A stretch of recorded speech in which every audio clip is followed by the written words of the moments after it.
이제 바울의 로마로 가는 항해가 시작됩니다. 오늘 읽은 부분은 이제 로마 항해의 아주 위험에 처한 부분들을 우리에게 보여주고 있습니다. 근데 바울은 이 로마로 가는 마음이 이전부터 항상 있었습니다. 사도행전 19장 21절에 보면 3차 전도 여행에 마게도냐와 아가야를 거쳐 예루살렘에 가기로 작정하여 이르되 내가 거기 갔다가 후에 로마도 보아야 하리라 하고 이제 그가 말하는 내용이 이제 나옵니다. 근데 그 내용을 말하기 전에 그가 이제 3차 전도 여행에 고린도에서 썼던 이제 책이 로마서라고 이제 알려져 있는데 3차 전도 여행에 고린도에서 이 로마서를 쓰면서 이 사도행전 방금 전에 읽었던 그 말씀, 이 에베소에 있는 이 로마로 가겠다는 그 전에 고린도에서 로마를 향해서 로마서를 썼는데 거기에도 로마를 향한 마음이 이렇게 고백되고 있습니다. 로마서 15장 22절 24절에 보면 그러므로 또한 내가 너에게 가려 하던 것이 여러 번 막혔더니 이제는 이 지방에 일할 곳이 없고 또 여러 해 전부터 언제든지 서반하러 갈 때에 너희에게 가기를 바라고 있었으니 이는 지나가는 길에 너희를 보고 먼저 너희와 사귐으로 얼마간 기쁨을 가진 후에 너희가 그리로 보내주기를 바람이라. 로마 사람들에게 함께 사귀고 기쁨을 가진 후에 또 서바나까지 가기를 바란다. 이게 로마서 15장에 쓰여 있는 내용입니다. 바울에게는 이 로마라는 지역은 가고 싶은 지역이었고 그곳에서 무언가 믿음을 가진 사람들과 교제를 하고 기쁨을 나누고 또 더 멀리 더 서쪽으로 서바나, 지금으로 말하면 스페인 지역의 유럽 지역으로 계속해서 가게 되는 그런 부분들을 생각하고 있었습니다.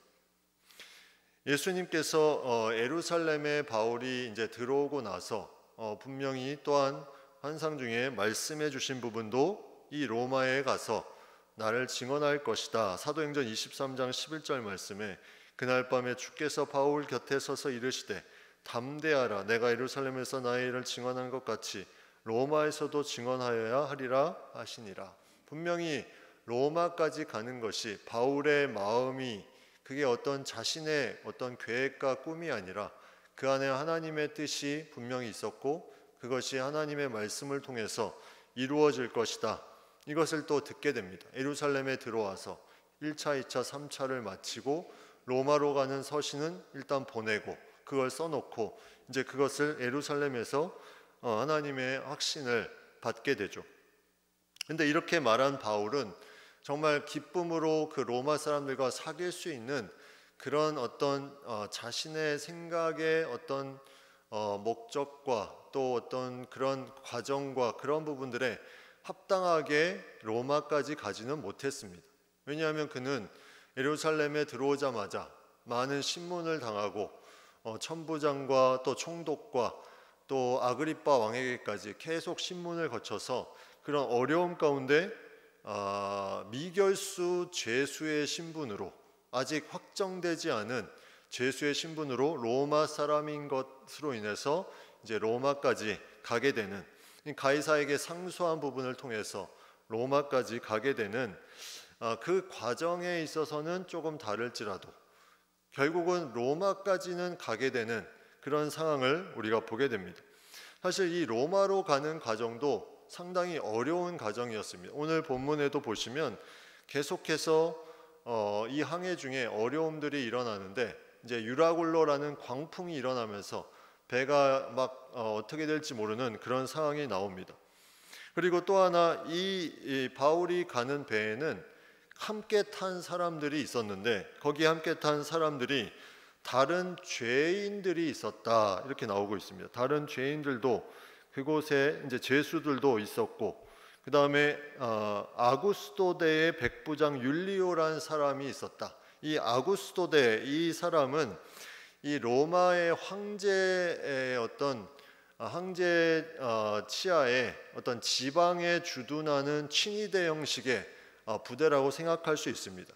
황제에 관련된 가이사에게 상소를 했기 때문에 이 백부장 율리오가 그런 어떤 아구스토대, 그런 어떤 친위대의 로마 황제 친위대 형식을 가진 한 군대의 그런 조직이었는데, 그 조직을 통해서 이제 가게 되고, 또 거기에 함께했던 사람이 데살로니가 사람 아리스다고라고 이제 나옵니다. 아리스다고는 이제 바울이 전도 여행을 할 때 만났던 사람이죠. 그는 이제 마게도냐인 출신입니다. 3차 전도 여행 시에 에베소에 이제 아데미 숭배자인 데메드리오가 소란을 이제 일으켰을 때 이 가이오와 함께 연극장에서 끌려갔던 인물이고, 이 아리스다고는 로마까지 함께 가게 됩니다. 그래서 골로새서 4장 10절에 보면 나와 함께 갇힌 아리스다고와 이렇게 나옵니다. 로마 감옥에 함께 갇힐 때까지 계속 로마 3차 전도여행부터 계속 로마 항해까지 같이 가게 되고 로마에 같이 갇히게 되는 그런 일이 이제 이 아리스다고에 펼쳐지는데, 이 아리스다고도 함께 동행을 했다는 거죠.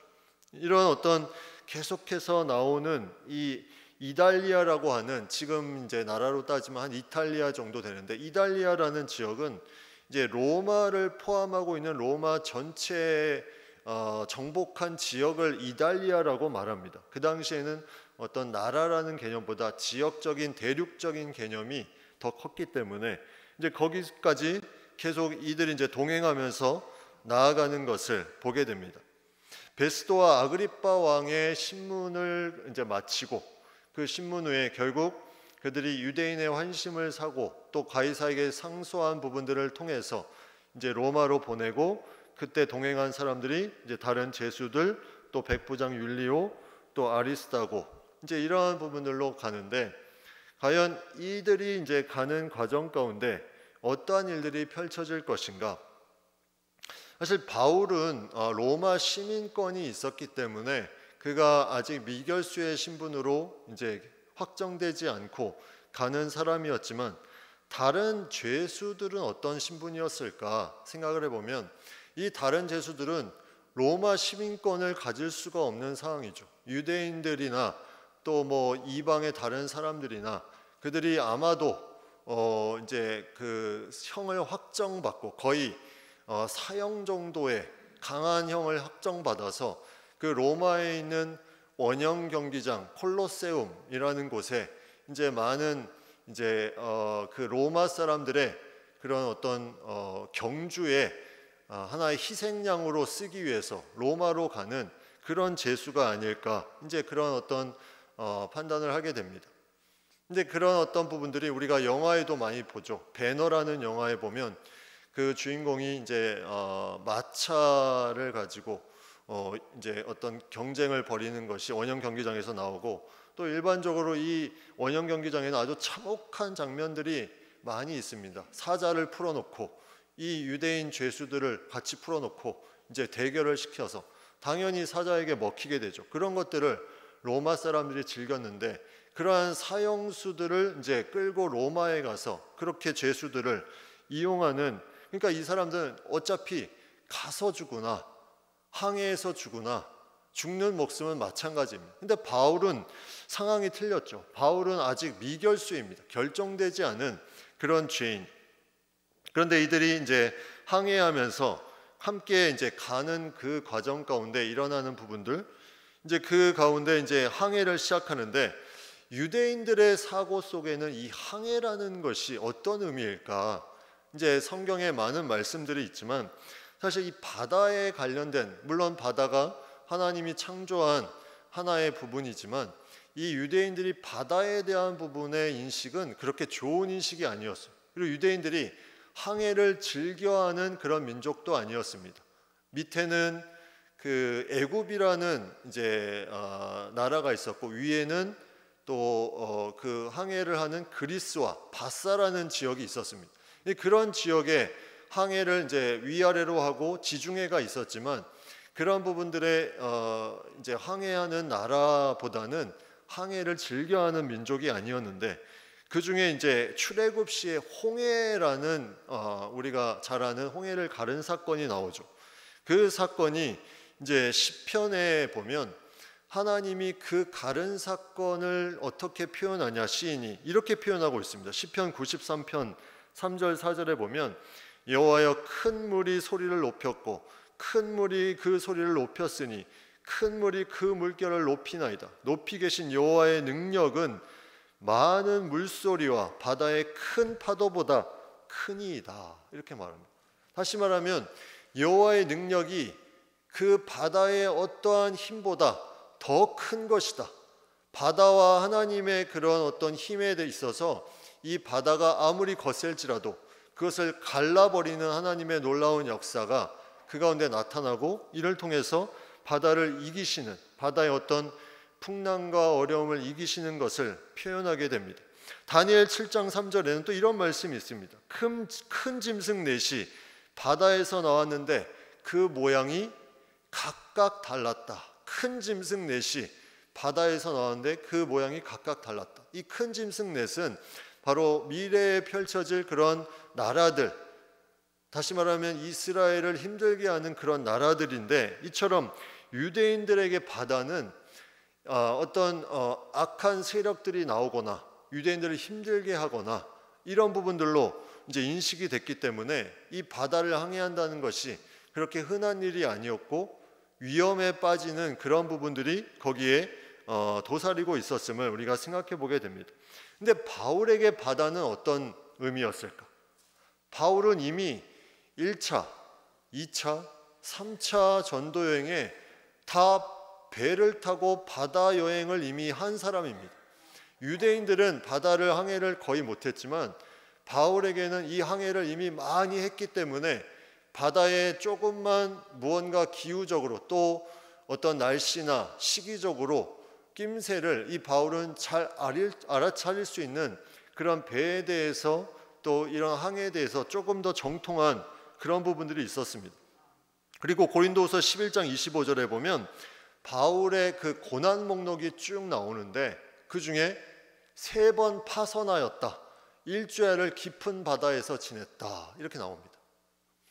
이미 그 바다에서 펼쳐지는 어려움들을 이 바울은 이미 경험을 하고 있었습니다. 파선하는 경험을 3번, 그리고 일주일 동안 바다에서 계속 지낼 수밖에 없는 그런 어려움을 겪었다는 거죠. 조난을 당하고 힘든 상황을 겪었습니다.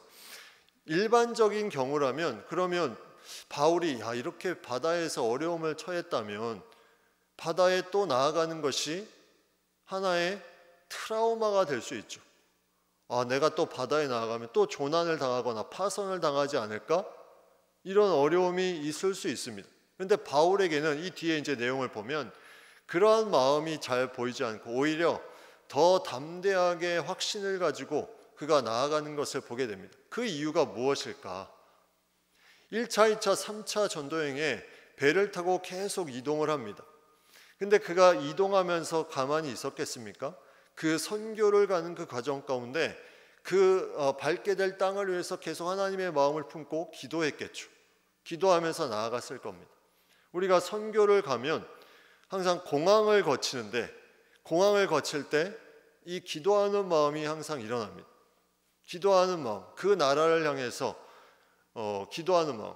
제가 예전에 이제 아프리카를 갈 때가 있었는데 아프리카는 한 번에 가는, 그 당시에 뭐 좀 저렴하게 간다고 그랬는지 그 뭐 예약을 제가 한 것이 아니기 때문에 나라를 3군데를 거쳐서 갔어요. 3군데를 거쳐서. 그러니까 한 25시간 걸려서 이제 케냐 땅에 도착을 했는데 그 중에 한 나라가 어디였냐면 오만이라는 나라였어요. 오만.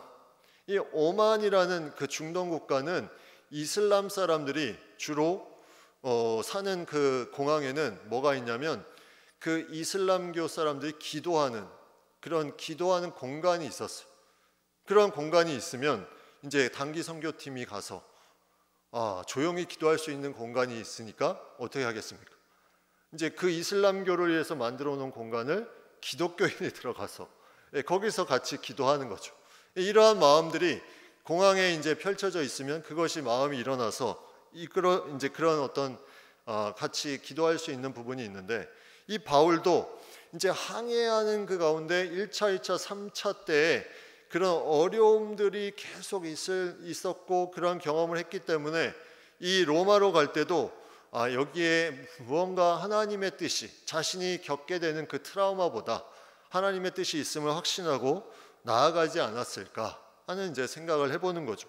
그래서 그런 부분들이 이제 뒷부분에 나타납니다.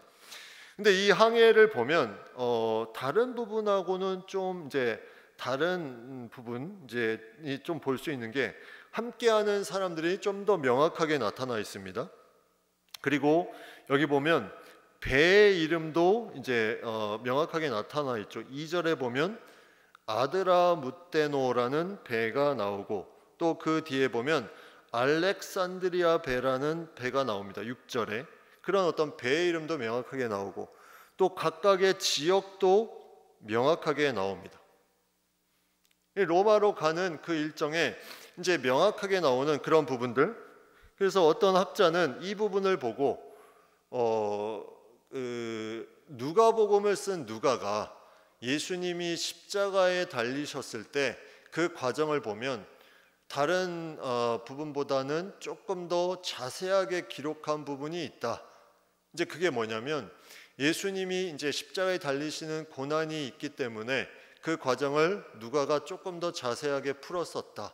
이 사도행전도 누가가 썼기 때문에 바울이 고난당하는 것에 대한 어떤 부분이 있는 것을 전에 이제 항해를 하기 때문에 조금 더 구체적으로 이것을 기록한 것을 그렇게 이제 대비를 시키면서 그런 부분들을 말하기도 하는데 그 항해하는 그 부분을 보면 어디에서 출발했냐면 이제 시돈이라는 지역에서 출발합니다. 3절에 보면 이 지도를 잠깐 띄워 보시겠습니까? 시돈이라는 지역. 네, 이게 뒤에 잘 보이나요?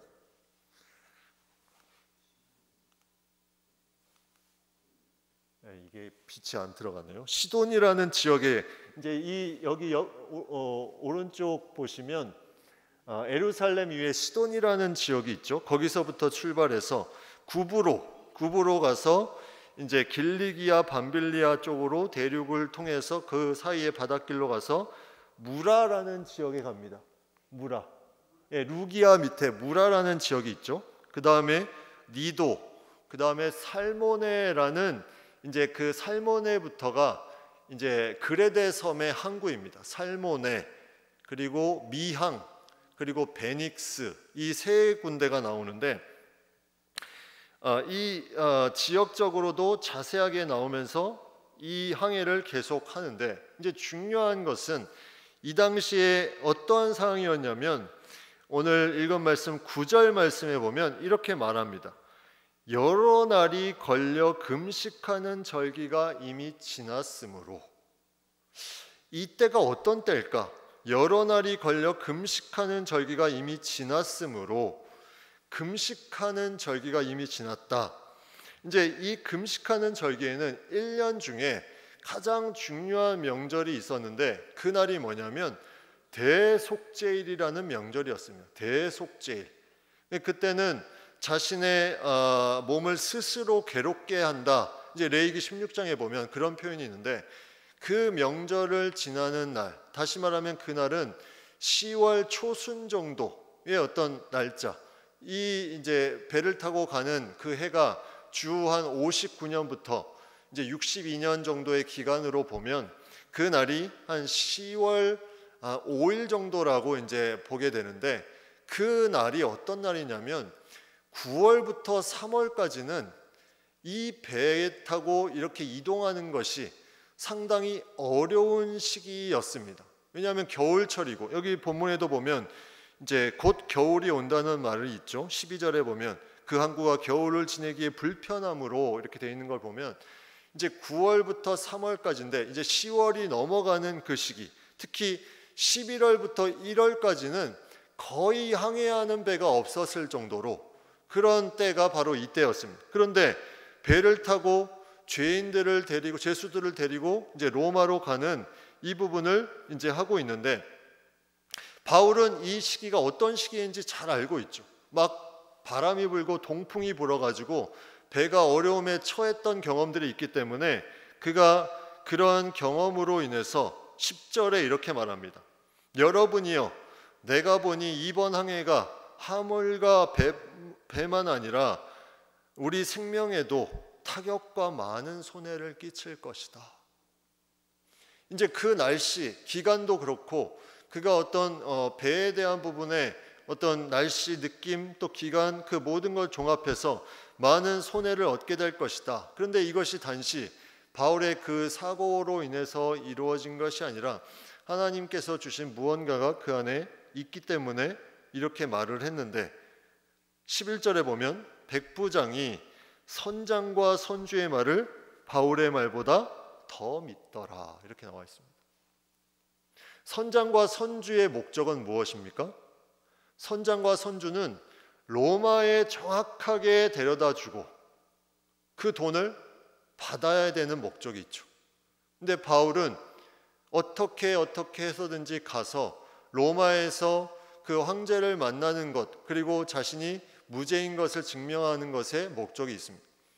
그러니까 선장과 선주의 그 목적은 돈을 받는 것에 목적이 있었는데 이 백부장 율리오는 그것을 또 수행해야 되는 목적이 있기 때문에 늦출 수가 없었던 거죠. 그래서 선장과 선주의 말을 바울의 말보다 더 믿고 이제 거기서부터 이제 출발하는데 미항에서 이제 바울은 여기서 겨울을 보내는 것이 더 낫다고 말하는데 대부분의 다른 사람들은 뭐라고 하냐면 베닉스에 가서 겨울을 지내자. 이 같은 그레데 섬의 지역인데 미항에서 베닉스까지는 65km 정도 거리가 걸립니다. 다시 한번 사진을 보여주시면 이 그레데 섬에 미항이 있고 옆에 베닉스라고 있죠. 근데 이렇게 경로를 보면 베닉스로 가지 못합니다. 그 이유가 이제 나오는데 베닉스로 가면서 이제 출발을 했는데 남풍이 순하게 불매 그들이 뜻을 이룬 줄 알고 닷을 감아서 그레데 해변을 끼고 항해를 하는데 얼마 안 돼서 갑자기 광풍이 일어납니다. 베닉스에 가서 겨울을 나자고 했는데 그쪽으로 가려고 했는데 처음에는 순풍이 일어나는 것 같더니 갑자기 광풍이 일어나서 15절부터 이제 난리가 나는 내용이 나옵니다. 배가 밀려서 바람을 맞추어 갈 수 없어 가는 대로 두고 쫓겨갔다. 그러면서 이제 그 밑에 가우다라는 섬이 있습니다. 그레데 그 밑에 보면 가우다라는 작은 섬이 있는데 그 섬에서 이제 그 방어 역할을 해주니까 거기서 뭘 했냐면 간신히 거루를 잡아 끌어올렸다. 이 거루가 뭐냐면 거룻배입니다. 거룻배. 거룻배는 이제 항구가 없는데 그 임시적으로 배를 띄워서 거기에 이제 육지로 갈 수 있게 만든 그 큰 배에 있는 작은 배를 말하죠. 그 거루를 간신히 거루를 잡아서 끌어올렸다. 이 작은 섬에 이제 섬이 그것을 방어를 해주니까 끌어올릴 수 있었죠. 그리고 줄을 가지고 선체를 둘러 감았다. 계속 이제 강풍이 불어오니까 이 선체가 부서지는 것을 막기 위해서 그걸 줄로 둘러 감았다. 그리고 그 다음에 스르디스에 걸릴까 두려워하여, 이 스르디스는 밑에 보면 모래톱이라고 되어 있는데 이 모래톱은 바다의 주변 부분보다 조금 더 위로 올라온 그런 어떤 확장 모래가 쌓여서 퇴적되어서 생긴 얕은 수심에 있는 지역을 말하죠. 그러면 배가 거기에 걸리면 덜컹하고 또 배가 위험에 처할 수 있기 때문에 두려워해서 연장을 내리고 그냥 쫓아갔다 이렇게 되어 있습니다. 그래서 그 스르디스에 이제 걸리는 것에 대해서 이제 속도를 늦추기 위해서 돛을 내렸다는 거죠. 이제 바람의 그런 부분에 계속 휩싸여 가는데 그것을 내리고 돛의 바람의 방향에 따라서 그냥 쫓겨간 것이 아까 지도에 나온 그 방향이었습니다. 근데 계속해서 심히 애쓰다가 더 이상 이제 이 배가 중심이 흔들흔들 걸립니다. 지금 배들은, 큰 배들은 그 배 밑에 뭐가 있습니까? 이제 그 물을 이렇게 이제 가둬놓잖아요. 평형수라고 하는 물을. 근데 이 당시에는 그런 부분이 없었기 때문에 배가 최대한 가벼워야 무언가 큰 강풍에 또 부딪히는 것에 해가 덜한 것이 일반적인 내용이었습니다. 요나서를 보면 이 비슷한 내용이 나오는데 요나서 1장 4절 5절에 보면 여호와께서 큰 바람을 바다 위에 내리심에 바다 가운데 큰 폭풍이 일어나 배가 거의 깨지게 된지라 사공들이 두려워하여 각각 자기의 신을 부르고 또 배를 가볍게 하려고 그 가운데 물건들을 바다에 던지니라. 그러나 요나는 배 밑층에 내려가서 누워 깊이 잠이 들었다. 요나와 바울과 상황이 좀 비슷한데, 근데 요나는 자고 있었고 바울은 이미 이 상황을 파악하고 감지하고 기도하고 있었겠죠. 이 상황이 다릅니다. 요나는 자유의 몸이었지만 바울은 잡혀가는 몸이었고, 그러나 이제 그런 어떤 광풍 속에 계속 배에 있는 것을 버리며 나아갔던 그런 부분들. 그래서 2일째는 여기 보면 18절에 보면 이튿날 사공들이 짐을 바다에 풀어버리고, 또 사흘째 3일째는 배의 기구를 다 버렸다. 배에 있는 무슨 중요한 배와 관련된 기구들, 또 뭐 테이블, 의자 이런 것들을 다 버렸다는 거죠. 가볍게 하는 것이 덜 해를 입을 것이기 때문에. 그런데 여러 날 동안 20절에 뭐라고 나오냐면 해도 별도 보이지 아니하였다. 해도 별도, 그냥 깜깜한 그 암흑이 그 강풍과 함께 계속됐다는 거죠. 그리고 큰 풍랑이 그대로 있음에 구원의 여망마저 없어졌다. 이런 상황 가운데 이제 처하게 됩니다. 이제 바울이 그 다음부터 바울로서의 모습이 이제 온전히 나오는데 21절에 보면 바울이 이렇게 말합니다. 여러 사람이 오래 먹지 못하였음에 바울이 가운데 서서 말하되, 이제 먹을 것도 제대로 먹지 못하고 이제 바울이 말하는데, 여러분이여 내 말을 듣고 글에 대해서 이제 아까 미항이죠. 미항에서 떠나지 아니하여 이 타격과 손상을 면하였더라면 좋을 뻔하였느니라. 이 자신의 말을 듣지 않아서 막 풍랑 가운데 어려움에 있으면 바울이 막 화를 내고 왜 내 말을 안 듣냐 이렇게 했어야 될 텐데 아주 부드럽게 차분하게 말합니다. 이 타격과 손상을 내 말을 듣고 면하였었더라면 좋을 뻔하였다. 이 언어의 원래적인 의미가 정확하게 어떤 의미인지 뭐 알 수는 없지만, 이렇게 말했다는 것은 바울의 그 다음 말에 중요한 그 의미가 있음을 우리가 생각해 볼 수 있죠. 그 다음 말이 어떻게 말하냐면, 내가 너희를 권하노니 이제는 안심하라. 너희 중 아무도 생명에는 아무런 손상이 없겠고 오직 배뿐이리라. 생명에는 손상이 없다. 여기에 대한 바울의 확신을 가지고 있었기 때문에 이 말을 듣지 않은 거에 대해서 그렇게 화낼 필요가 없었죠. 부드럽게 차분하게 말을 하고 너희에게 생명에는 아무런 손상이 없을 것이다. 이렇게 말합니다. 어떻게 이렇게 말할 수 있었을까? 바울이 이렇게 말할 수 있는 이유는 아까도 얘기했지만 1차, 2차, 3차 전도 여행을 거쳐서 배를 통해서 바울이 겪었던 그 어려움들, 이 동일한 어려움을 겪게 됩니다. 이 바울은 환상을 계속 전도를 통해서 봤죠. 마게도냐 사람의 환상, 또 그곳에서 담대하게 복음을 전하려는 환상, 이런 환상들을 계속 봤기 때문에 이 뱃속에서도 분명히 바울은 하나님께 간구했을 것이고 그 환상이 명확하게 바울에게 임했음을 우리가 보게 됩니다. 그 내용이 24절에 나오죠. 어젯밤에 내 곁에 서서 하나님의 사자가 말하되, 24절에 바울아 두려워하지 말라. 내가 가이사 앞에 서야 하겠고 또 하나님께서 너와 함께 항해하는 자를 다 내게 주셨다. 이 환상의 말씀이 있었습니다. 그래서 바울은 자신의 말을 듣지 않는 것에 대해서 별로 거기에 대해서 그냥 화를 내지 않고 차분하게, 그러면 더 좋았겠지만 너희는 안심해라. 너희는 절대 생명에는 지장이 없다. 이렇게 하면서 나아가는 것을 보게 됩니다.